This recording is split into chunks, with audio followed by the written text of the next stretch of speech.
الحمد لله وأصلي وأسلم على من بعث رحمة للعالمين. الحمد لله, chers frères et sœurs, nous allons louer Allah subhanahu wa ta'ala, le remercier, et on continue notre cours sur les droits du messager d'Allah sallallahu alayhi wa sallam et sur sa communauté. Parmi les droits du messager d'Allah sallallahu alayhi wa sallam sur sa communauté, il faut qu'on aime Rasul sallallahu alayhi wa sallam plus que tout, c'est-à-dire plus que notre propre personne, que nos enfants, que tous les gens, mais pas plus qu'Allah. Et la preuve de cela, c'est le hadith de Rasulullah sallallahu alayhi wa sallam qui dit: aucun d'entre vous ne sera vraiment croyant tant qu'il ne m'aura pas aimé que sa propre personne, que alors ses enfants et que tous les hommes. Hadith rapporté par Muslim. Donc ça veut dire qu'on met en avance son amour sur toute autre chose. Donc ce qu'il a aimé, c'est ce qu'on aime. Ce qu'il a détesté, c'est ce qu'on déteste. Ensuite, il est bon pour nous de honorer Rasulullah sallallahu alayhi wa sallam et d'exalter sa grandeur sans exagérer, sans dépasser les limites, sans excès. Et c'est ce que Allah subhanahu wa ta'ala a dit: فَالَّذِينَ آمَنُوا بِهِ وَنَصَرُوهُ وَعَزَّرُوهُ فَالَّذِينَ آمَنُوا وَعَزَّرُوهُ وَنَصَرُوهُ وَاتَّبَعُوا النُّورَ الَّذِي أُنزِلَ مَعَهُ أُولَٰئِكَ هُمُ الْمُفْلِحُونَ. Ceux qui ont cru et qui ont exalté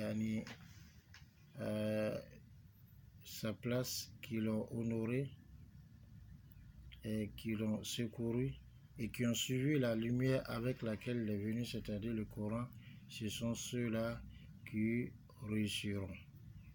Parmi les droits du messager d'Allah sallallahu alayhi wa sallam, on se doit de suivre sa sunna et donc de pratiquer ce qu'il nous demande et de délaisser ce qu'il nous interdit. Dans ce sens, Allah subhanahu wa ta'ala dit: لَقَدْ كَانَ لَكُمْ فِي رَسُولِ اللَّهِ أُسْوَةٌ حَسَنَةٌ لِمَنْ كَانَ يَرْجُو اللَّهَ وَالْيَوْمَ الْآخِرَ. Vous avez en le messager un bel exemple pour quiconque espère en Allah subhanahu wa ta'ala et au jour dernier. Donc on doit délaisser tout ce qui est innovation.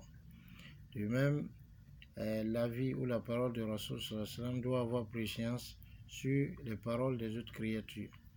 De même, Rasul dit sallallahu alayhi wa sallam: وَمَا آتَاكُمُ الرَّسُولُ فَخُذُوهُ وَمَا نَهَاكُمْ عَنْهُ فَانْتَهُوا. Ce que le messager vous donne, prenez-le, et ce qu'il vous interdit, interdisez-le à vous-même. De même, parmi les droits de Rasulullah sallallahu alayhi wa sallam, on doit faire attention à ne pas forger de mensonges à son sujet. Et dans ce sens, Rasul dit sallallahu alayhi wa sallam: من كذب علي متعمدا فليتبوأ مقعده من النار. Celui qui ment sciemment à mon sujet, qu'il s'apprête à occuper sa place à l'enfer.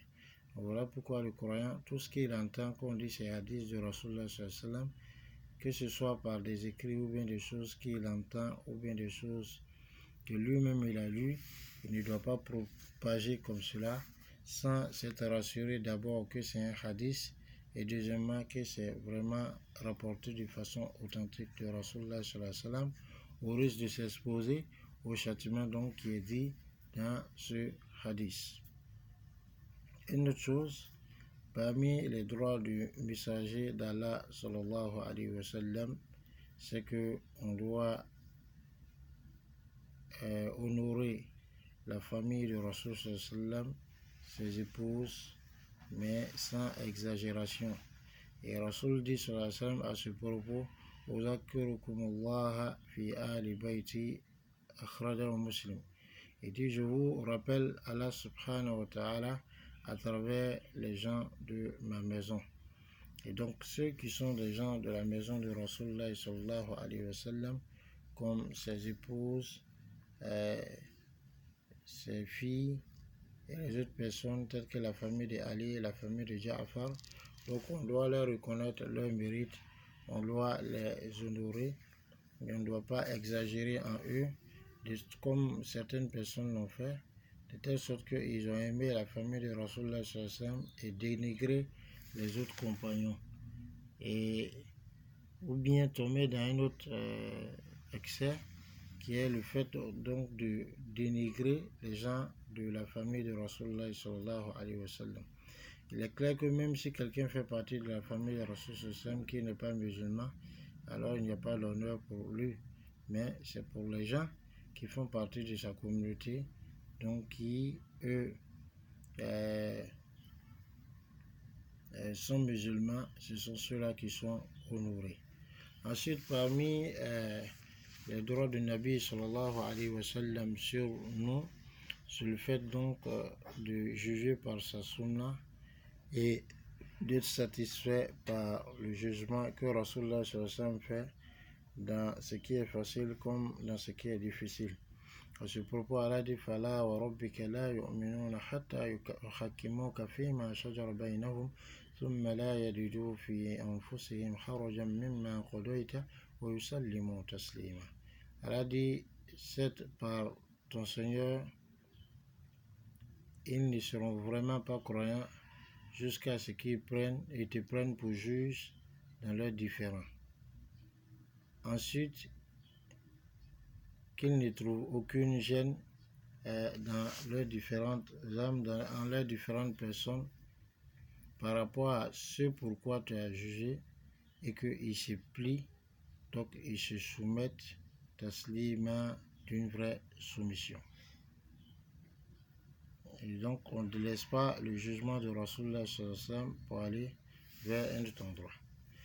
Une autre chose, parmi les droits du Nabi sallallahu alayhi wa sallam, c'est d'aimer les compagnons de Rasulullah sallallahu alayhi wa sallam, de les honorer, d'être convaincus de leur mérite et de les défendre leur honneur, leur personne, et de ne pas les insulter. Notre cœur et nos langues doivent être à l'abri donc de faire du mal aux compagnons Rasulullah sallallahu alayhi wa sallam. Donc on ne les dénigre pas avec notre langue. Aussi, on n'a pas de colère contre eux dans nos cœurs. Allah subhanahu wa ta'ala dit à ce propos وَالَّذِينَ جَاءُوا مِنْ بَعْدِهِمْ يَقُولُونَ رَبَّنَا اغْفِرْ لَنَا وَلِإِخْوَانِنَا الَّذِينَ سَبَقُونَا بِالْإِيمَانِ وَلَا تَجْعَلْ فِي قُلُوبِنَا غِلًّا لِلَّذِينَ آمَنُوا رَبَّنَا إِنَّكَ رَءُوفٌ رَحِيمٌ. Allah dit, ceux qui viennent après eux, ils disent, ô Seigneur, pardonne-nous ainsi qu'à ceux de nos frères qui nous ont devancés de la foi, et ne mets pas dans notre cœur aucune rancœur contre ceux qui ont cru. De même, Rasul dit sallallahu alayhi wa sallam, dans le hadith rapporté par Bukhari et Muslim, il dit, n'insultez pas mes compagnons, n'insultez pas mes compagnons. Par Allah, si l'un d'entre vous avait dû penser en aumône le mont Uhud comme de l'or en aumône, il n'atteindrait jamais alors le moud de l'un d'entre eux ou sa moitié. Le moud, c'est quoi?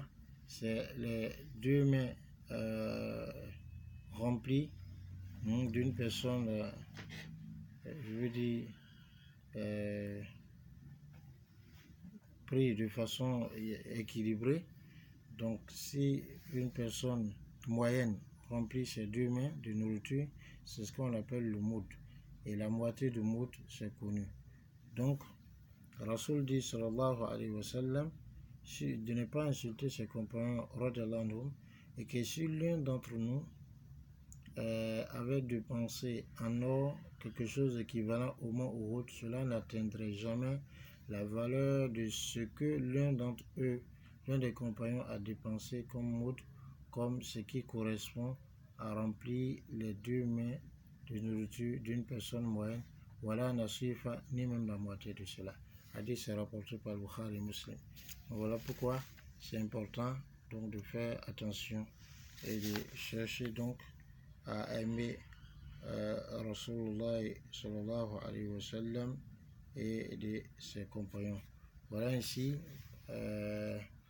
va s'arrêter ici avec ces quelques droits pour pouvoir compléter yani les droits, la leçon sur les droits du Messager d'Allah sallallahu alayhi wa sallam. Mais on va revenir dans les cours à venir, donner des détails sur l'exagération qu'on fait de la personne de Rasul sallallahu alayhi wa sallam et de sa description. Donc je crois qu'on va voir ces deux parties dans deux différentes leçons, c'est-à-dire l'exagération que les gens font de la personne de Rasul sallallahu alayhi wa sallam et l'exagération de sa description dans laquelle les gens tombent. Ou alors, si le temps le permet, on va faire cela en une seule leçon afin de terminer maintenant avec le joyeux contenu de le respect des droits du Nabi sallallahu alayhi wa sallam, car nous accorde la bonne compréhension. Assalamu alaikum wa rahmatullah.